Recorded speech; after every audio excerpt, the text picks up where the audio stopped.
Hey folks, what is up? NYK at 31 here, Madden 19. We're going to talk about the state of the game, meta, patches, gameplay, casuals, hardcores, nerfs, all that kind of stuff. And what you're going to see here as the backdrop is a couple of weekend league games. Yes, I actually endured the madness that is Madden Ultimate Team Weekend League, and the only reason why I did was to get some rewards, get some coins, get some players, because I certainly ain't spending money doing it.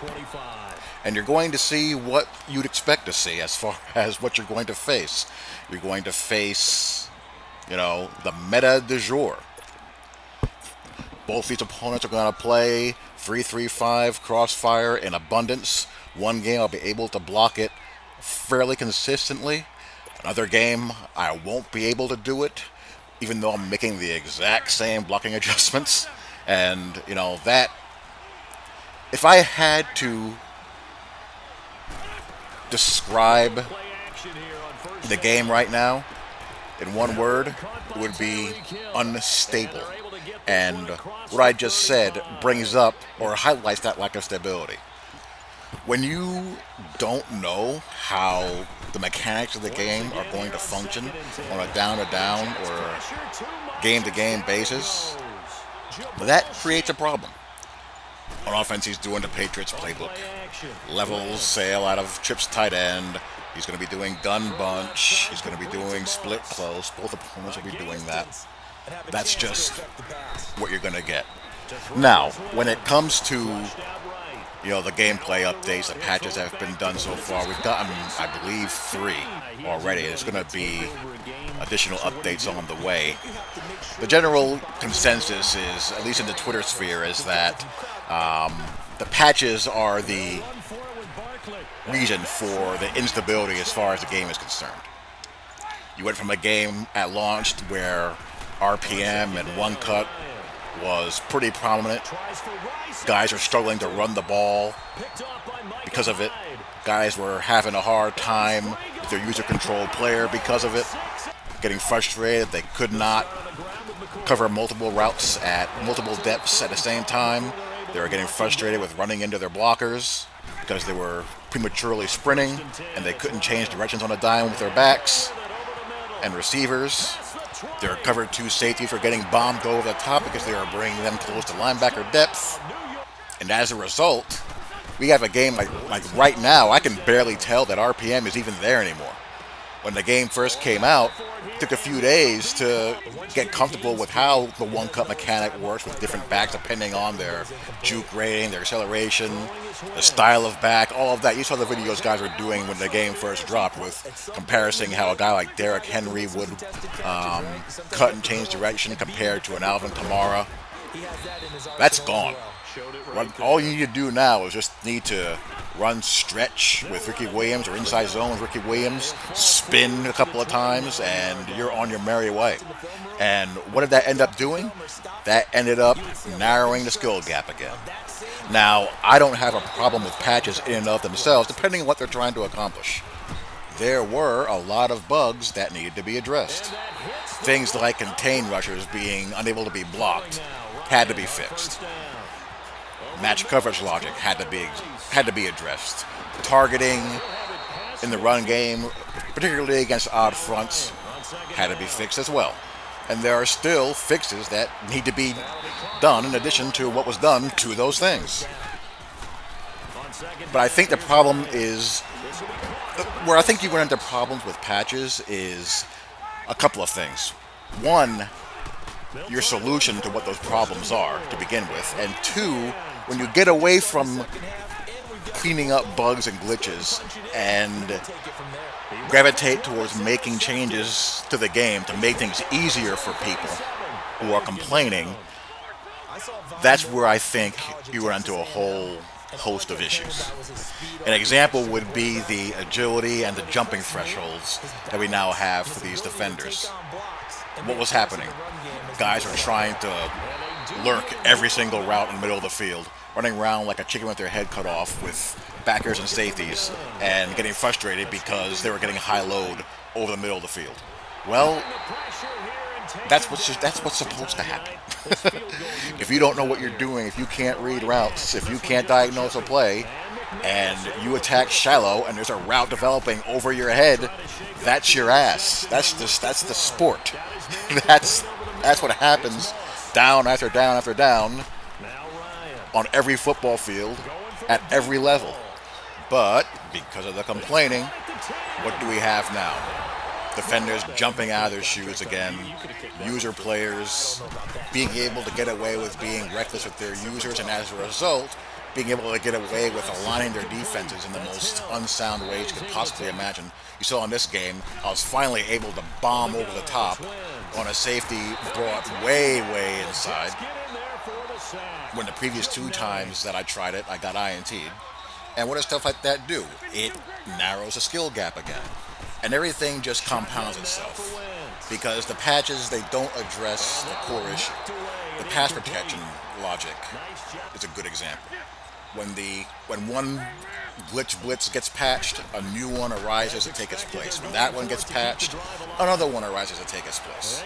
And then, God forbid, anything gets actually blocked, people whine that they can't get any pressure. And why is that? Because people also whine when they get sacked by defensive linemen. So when the base pass rush gets nerfed because you don't like getting sacked by 4-man rushes, all that's left is the blitz.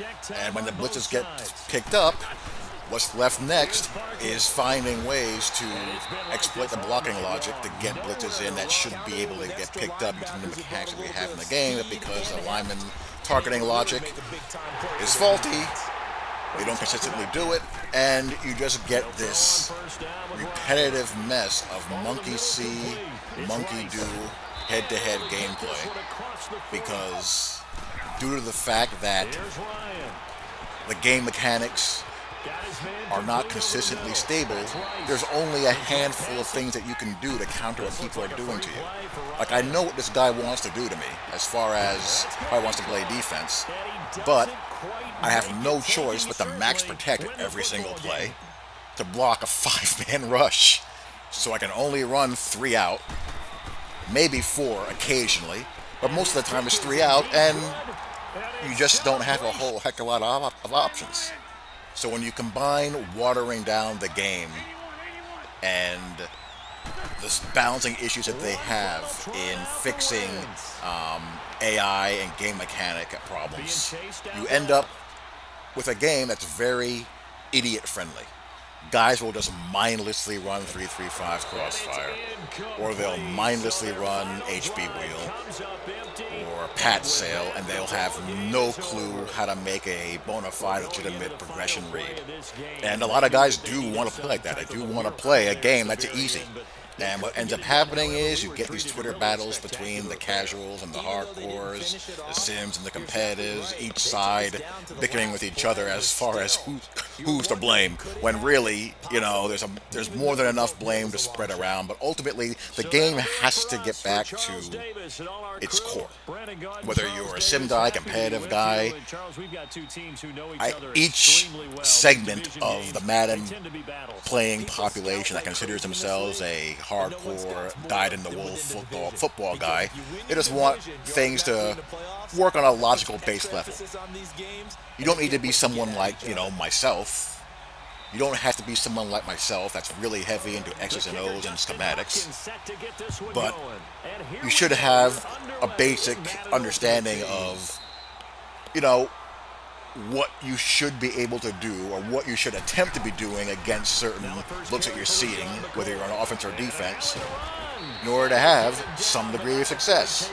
If I have a single high safety parked in the middle of the field and you keep throwing post routes there, you should pay the price. If you don't know how to run or read sideline floods against 3 deep, or how to conflict with your receiver hook against quarters, or how to clear out the safety to set up a shot, a post shot to your outside receiver against match quarters, that's on you.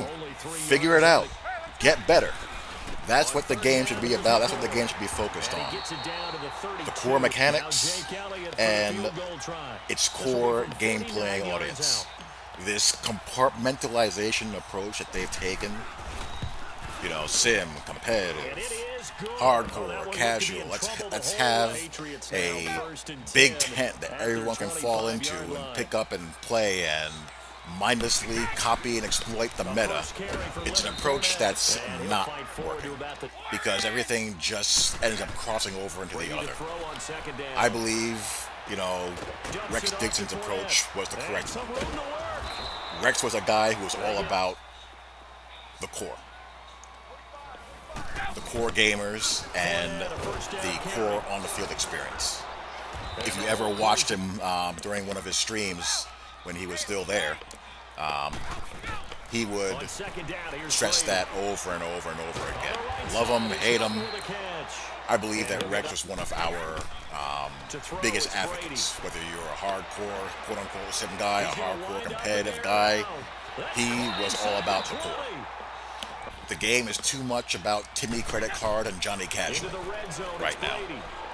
You play a Ultimate Team Weekend League game, you see a guy with a squad that had to have cost him bare minimum $5,000, and he sucks. The dude can't play dead. You've all played that guy. A lot. There's a lot of them out there. And I'm also certain that you've lost to that guy. Because if you're a guy who's not spending any money, you take your 87 overall weekend league squad against that, you're either going to get your head kicked in, or you're going to have to grind your teeth against a guy who's a moron in order to beat him. Or he's just repetitively running 3-3-5 crossfire and gun bunch, pat sail, and look at here. Pat split close. Where do you think he's going to be running? He's going to be running. He's not running a halfback wheel there. He's running actually the crosser play. Yeah, X drag. And we stoned that. But, yeah, that's another thing. If you're being stoned with all those hot routes by stock match coverage, you're horrible at the game. You spent $20 on an ebook and you can't make a read. What good is it? What good are you? It's terrible. It's just a really horrible, toxic mess. And I think EA caters to guys like this guy who I'm playing is way too much. The guy who doesn't know what he's doing. That if you stripped away, let's say we could, snap our fingers and instantly transform this game into this blissful, non-exploit affair, that type of guy would not be able to cross midfield, and that's the kind of guy that I believe EA is afraid would not play the game. There'll be a lot of people getting hammered, and I think that scares the quote-unquote suits. There was a tweet circulating that was getting a lot of retweets and attention. Some guy tweeted something to the effect of they were firing up Madden for their 12-year-old cousin, and he never played before. He hops online, and what do you think happens? He gets destroyed. And, it was not a fun experience for the kid. Now, I get the sentiment. This is a game. This is a leisure product. We're grown men bickering on Twitter about a toy, as that is not INT. But, I understand. Little Johnny wants to play too. But competitive online ranked games are not for little Johnny. They're not. Not everyone can be good. Not everyone is cut out, for that type of environment. If you're going to have this compartmentalization of modes, that's what arcade MUT solos are for. That's what unranked regs head-to-head modes are for. But the solution can't be for little Johnny to be able to hop on and be able to hang with guys who are on those virtual streets, putting in the time and competing. Say what you want about the competitive guys. They put in a lot of time into this game to be as good as they are. The guys who are at the very, very top, they're really, really good. I know guys will clown them for, you're only running one or two plays, you're exploiting this, that, and the other. And To be frank, they are. They're doing the meta stuff, but they're so dedicated as far as the time they're putting into the game. They'd be able to win without that. They'd be able to adapt to however the game plays. So that's what they do. The regular Joe Schmo, he's not going to be able to hang with those guys on a consistent basis. The regular Joe Schmo either wants to play franchise mode or wants to knock off some games to, have some fun for an hour or two and not be frustrated. And if you are frustrated, your frustration should be, you know what, I got to get better. I got to learn how to read this defense. I got to learn not to run to that front. I got to learn, what this coverage I'm calling is designed to do. When I call it against this, it's not working. Why? And what coverage can I call, to combat that? Those are the kind of frustrations you should be having, as opposed to, okay, I've blocked 8 against this 5-man rush. I need the rusher, and half the time he comes through, half the time he's not. Or I have a 90-man coverage corner, and I can't play any off-man coverage because he's always getting beat on cuts to the inside or out, and automatically giving up separation on a particular route. That kind of stuff. Now, will you be able to get rid of everything? No. As long as you're dealing with AI, there's going to be a way to break it. I mean, that's just the way it is. But the game has to get away from this meta, counter meta. And the only way that'll happen is if they focus on the core, bottom line. Now, you don't have to play that way. I mean, look at me. I don't play that way. I'm not a meta fiend. I just play football. Can you play football in this game? Absolutely. If you've been watching me for any time at all, you can see that that's possible. I've been posting games on YouTube for a decade now. I've been posting X's and O's and schematic stuff and how to replicate stuff on YouTube for quite some time. And I also play in online leagues against guys who are like myself, guys who just want to play football. But, if you're a guy who just wants to play online or play, franchise mode and not deal with bugs and glitches, I mean, these patch notes for these 3 patches so far, they have been lengthy. Lengthy. That just indicates a game that was not ready for release. That kind of stuff gets tedious. And whenever I hear the argument of, well, we had to make this change because, this segment was getting upset, my response has always been, let them get mad, let them get upset. Because what else are they going to play? Are they going to go play NBA 2K and get that game nerfed too, which has happened? No, they're going to play. They're going to adapt. They're going to overcome if they want to win games. So, that's all I got to say about that. Hope you guys enjoy. I will talk to you all later. Peace. Even though they didn't finish it off, you're exactly right. They took us down to the last.